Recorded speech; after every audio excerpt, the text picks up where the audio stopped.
Hi, I'm here to talk about the Second Amendment to the United States.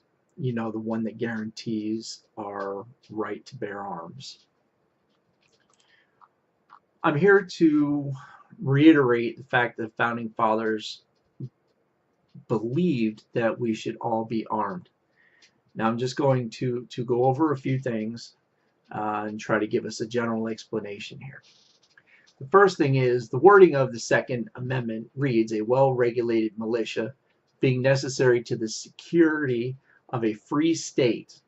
The right of the people to keep and bear arms shall not be infringed. Hotly debated even at the time of its writing. There were two states of mind during the Constitutional Congress. The first state was the Federalist mind, which was we need centralized government. The second thing that they were taught, the second group of people were the Anti-Federalists. The Anti-Federalists were basically led by a gentleman named by George Mason. George Mason was considered the father of the Bill of Rights and a major influence on James Madison, who ended up introducing the Bill of Rights to the first Congress in 1789. So George Mason's biggest quote, he goes, "I ask, sir, what is the militia? It is the whole people except for a few public officials." During the debates in the Virginia Convention on the ratification of the Constitution in 1788.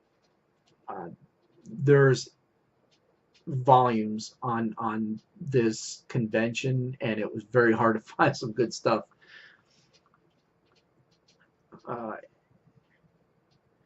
Alexander Hamilton follows with, "If the federal government should overpass the just bounds of its authority and make a tyrannical use of its powers, the people, whose creature it is, must appeal to the standard that they have formed and take such measures to redress the injury done to the Constitution as the exigency may suggest and prudence justify."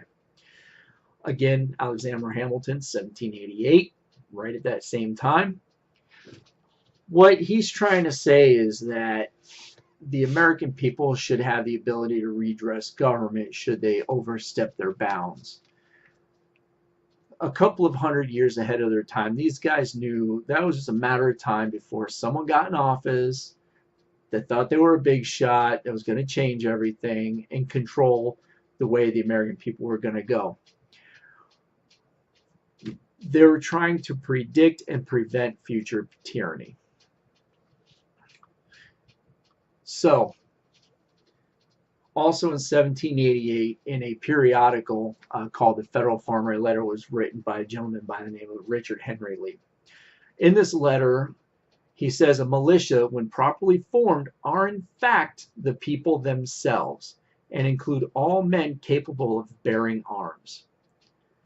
This can't be any more clear.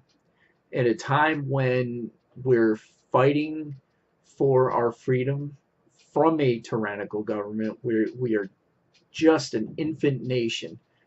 These gentlemen knew that all men, in order to preserve their liberties and preserve their newfound freedom, they had to be armed.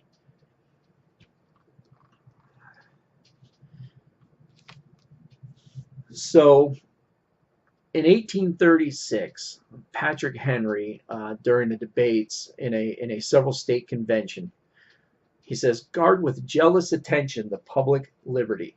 Suspect anyone who approaches that jewel. Unfortunately, nothing will preserve it but downright force. Whenever you give up that force, you are inevitably ruined." So Patrick Henry knew and understood that anyone who tried to curb your liberty, even when they're trying to curb it under the pretense of safety, under any other pretense, that anyone trying to take away that liberty, whether that liberty you care about or not, maybe that liberty affects someone else, but the liberty as a whole, you must defend it at all costs. lose one liberty, the next liberty gets lost. First Amendment of the United States says that we have the right of freedom of religion, right of peaceably assembly, life, liberty, pursuit of happiness, and all that. If you have a government that takes away your freedom to protect yourself from the government, you no longer have the First Amendment. You no longer have the freedom to prevent soldiers from coming into your home, eating your food, and taking your bed. You no longer have the right to due process. You no longer have the right to a proper trial by jury of your peers. You lose all of your freedoms if you lose the Second Amendment. The Second Amendment makes sure that every other freedom we have stays in place.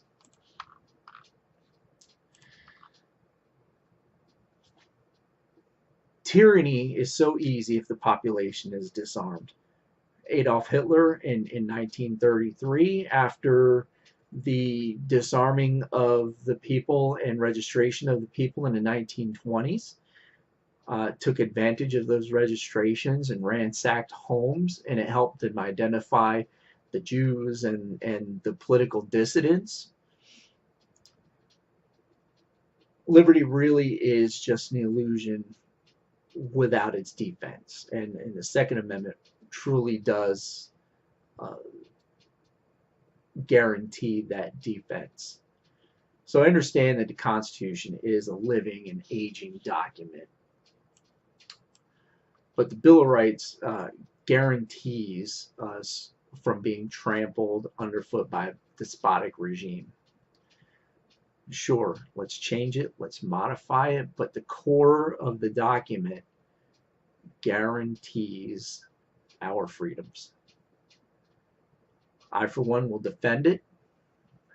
I put my time in the United States Navy. I keep a flag around the house.